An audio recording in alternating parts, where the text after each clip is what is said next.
today I am going to show you how to make rose water at home, which is very simple. Put a stand inside the pan and add all the rose petals in it. Push the petals to the sides of the pan. Now add enough water to the pan to cover all the rose petals and place a bowl on the stand.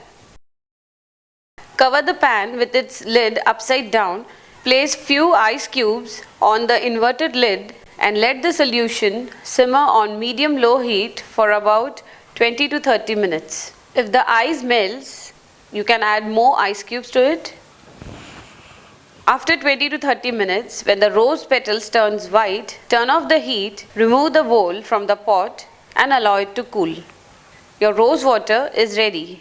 Let it cool and then transfer it into a sterile bottle. You can now use your own pure homemade rose water.